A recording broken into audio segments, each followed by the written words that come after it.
I caught my wife cheating on me over a year ago. I stayed with her for the sake of our children, but I haven't been able to get it off my mind since. It has been 476 days since I confronted her about it. How do I know? Because every time I catch myself thinking about it, I tell myself, it's only been X days. Maybe you won't think about it tomorrow. To go back to the beginning, I had just taken on a new project and new responsibilities at work. I was working a lot of hours, 60 plus per week, and was noticeably stressed. It was in May 2024 that I noticed she had added a password to her phone. When I confronted her about it, she told me it was because she was planning my Father's Day present and didn't want me to ruin the surprise. About a week later, she came to me and said she felt guilty keeping a big secret from me.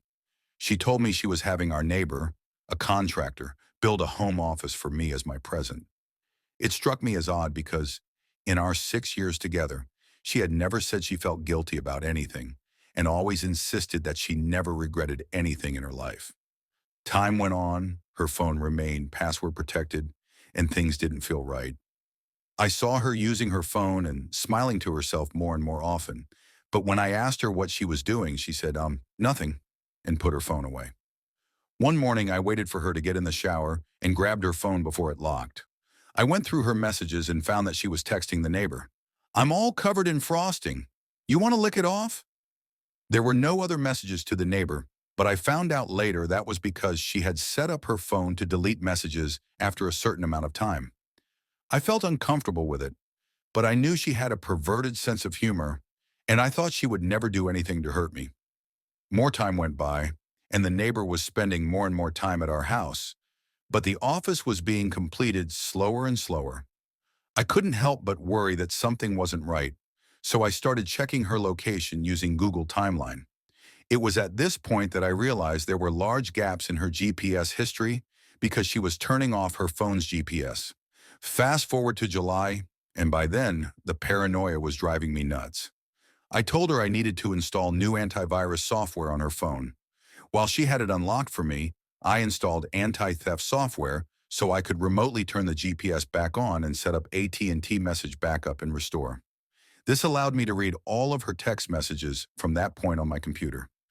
The next day, my mother asked to spend time with my two kids, so my wife dropped them off with her and had the day to herself. I watched my wife's activity from work as she spent the day trying to meet up with the neighbor, but was unsuccessful because he was busy with another job site. That night, we got the kids back from my mom's house and went out to dinner with the neighbor, his girlfriend, and his son. My wife and his girlfriend were having a good time drinking, laughing, and joking around. His girlfriend mentioned that she would like to see Magic Mike XXL. I said it was a good idea and that I'd watch the kids so my wife and she could go. So my wife and his girlfriend went to the movie, and the neighbor and I went back to my house so the kids could play video games together. The kids were back in my son's room playing games, and the neighbor was sitting across from me on the other couch. It was at this point that my wife started texting him. She was describing sex acts she would like to perform with him, and he was reciprocating. She told him to check his Snapchat, and at the same time, I got a Snapchat from her too. It was a picture of her fingering herself in a bathroom stall. They kept talking, trying to figure out when they could meet up and have sex. They decided on Monday morning after I went to work. In my head, I had already planned to pretend to leave and circle back to catch them. But then they told each other that they loved each other, and it was all I could do not to leap off the couch and knock him out. I contained myself and continued reading the conversation unfolding in front of me. Then he told her, "You're my girl now," to which she replied, "Always have been," ending with him writing, "and always will be." My wife and the neighbor's girlfriend returned from the movie, and I asked them politely to sit down. I then asked the kids to stay in my son's room and shut the door. I returned to the living room and confronted my wife and the neighbor. I said, "So, you two love each other, huh?"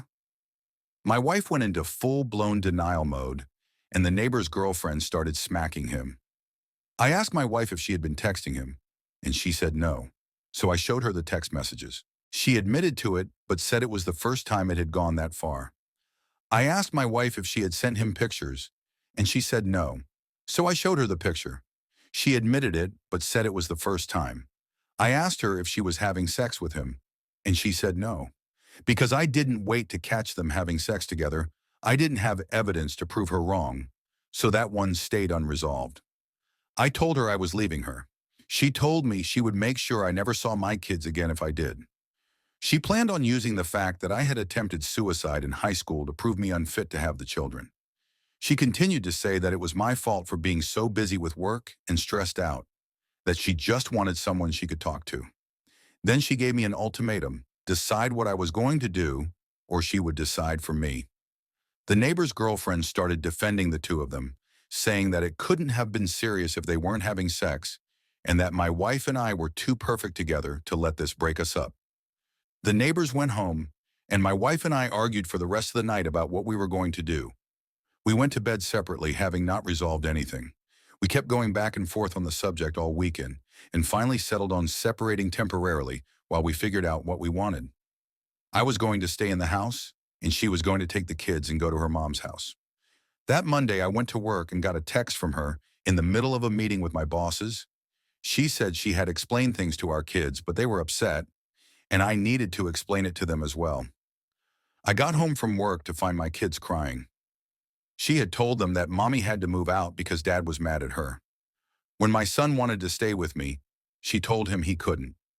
My son put it together that if mommy had to move out because I was mad at her and he had to move out, then I must have been mad at him too. My daughter was crying because my son was. I don't think she was old enough to understand what was happening. It was at that moment I realized she was going to drag the kids through hell if I left her, so I swallowed my feelings and begged her to stay. She agreed and insisted that I apologize to our neighbor, since we were still going to need to hang out with them because our sons are good friends. I hated it, but I did it anyway. We still hang out with them from time to time, and they come to our various birthday and holiday parties. But I'd do anything for my kids, and I behaved civilly every time. Things died down for a while, but I still thought about it constantly. I worried, how can I keep from making her so unhappy that she cheats on me again? Then almost a year after the original incident, around Father's Day again, she sent him pictures again. She claimed it was an accident, that she meant to send them to me instead. I didn't fully believe her, but I moved on anyway. Things have been quiet on that front for about 4 months now, but I still think about it constantly. This is going to sound stupid, but I feel like I have a part of my brain that I can't shut off, that is always thinking. I used to use that to solve programming problems, and it made me very good at my job. But ever since this incident, the only thing it thinks about is her and him and whether I did the right thing. My job performance has suffered, and I feel like I haven't gotten sleep in months. I'm afraid that after this much time, and the fact that I begged her back, saying that I want a divorce now, would only make her more vindictive toward my children and me. I just feel like I put myself so deep in a hole that I can never get back out. I haven't really talked to anyone about this. I didn't want to talk to my mom about it because I felt she would treat my wife differently, and I didn't need the two fighting any more than they already do. I tried talking to one friend about it, but his advice was to put my trust in God, which was not much solace for me as I am an atheist. So I have no clue what to do with my feelings or how to move on from this. So here we are, over a year later. I stayed. I stayed for my kids, for the life we've built, for the hope that maybe, just maybe, things could get better. But every day I wonder, did I make the right choice? Am I teaching my kids the right lessons about love and respect? Or am I just showing them how to bear your feelings and pretend everything's okay? The truth is, I don't have all the answers. But what I do know is this: life is messy, love is complicated, and sometimes the hardest thing to do is also the right thing, even if it doesn't feel like it at the time. If you've been through something like this, know you're not alone. And if you're struggling to make sense of it all, take it from me: it's okay to not have all the answers. Just keep moving forward one day at a time. If this story resonated with you, give this video a thumbs up and share it with someone who might need to hear it. And don't forget to subscribe for more raw, real stories like this one. Life is tough, but we're tougher. See you in the next video.